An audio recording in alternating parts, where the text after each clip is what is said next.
Welcome to Creative Portrait Editing. In this module, we are going to edit a portrait of a tiger.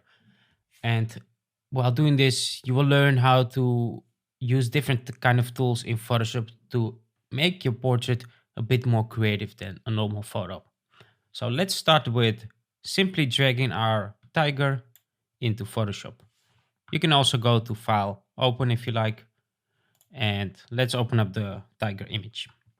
Now, what we want to do with this image, we want to make this a little bit more creative than it is now.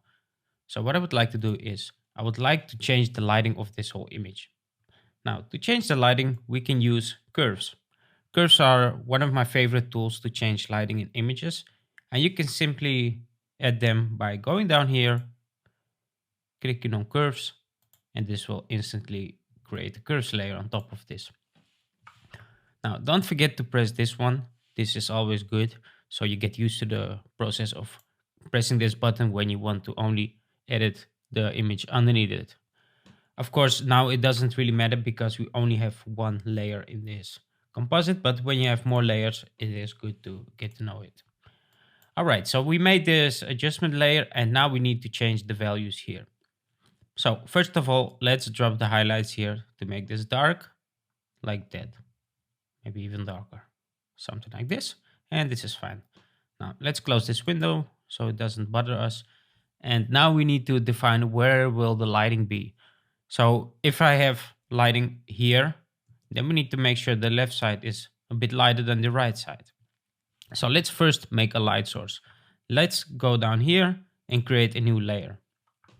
Now I want to take a brush here. So we're going down to brushes, or you can press B on your keyboard to take the brushes. Go to the settings here. Make sure you have the soft round brush selected. Keep the hardness at 0 so we have a really soft brush, and the opacity and flow at 100% so we can see this very good. Now for the foreground color, I want to make sure it's white, not black. So I'm going to switch these, or you can simply click on these and select white as a color. Now let's make the brush a bit smaller. If you press the two buttons on your keyboard next to the letter P, you can make it bigger and smaller. I'm not sure how these keys are called, so I'm just telling you it's next right side from the letter P on your keyboard. So bigger and smaller, bit smaller, something like this. Now let's take the move tool here. Let's make sure this is selected and let's move this up. And now we want to define where will the lighting be.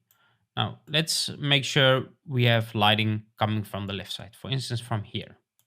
I'm gonna press Ctrl T or Command T to bring up the free transform so I can make this a bit bigger by taking one corner and just making it bigger, click in the center, move to the right, and this is where a light source will be. I just made it bigger so I can see this better.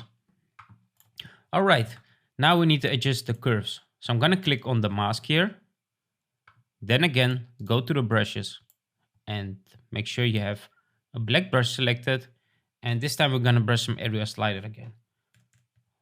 So let's start with this side of the tiger, its face. So this is the left side, right? So we're gonna brush the left side lighter and you can instantly see how this changes. So if we have lighting coming from here, it's gonna go here, here, here. On this side will be a bit darker because he is blocking that light from his face. So I'm gonna go a little bit more to the center here, just like that. Let's also do this mains here in the back and maybe also his ear.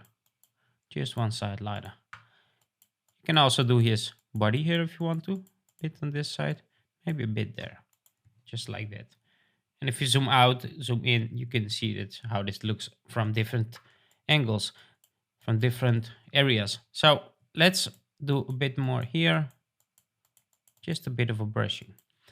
All right, so the next thing to do is I want to make sure this eye is still visible because eyes are super important in portraits. So you want to make sure the eyes are always visible. So what I'm going to do, I'm going to make the brush a bit smaller and I'm also going to make the eye lighter.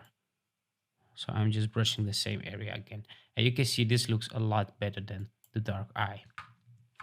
Now let's also do a bit here on his chin. So it doesn't get too dark so you can still see most of the stuff from its face. So we don't have like a straight line, a little bit going to the left and right, maybe a bit here. All right, so this is enough. Now we have made our lighting how we want to. We have created one side light and one side dark.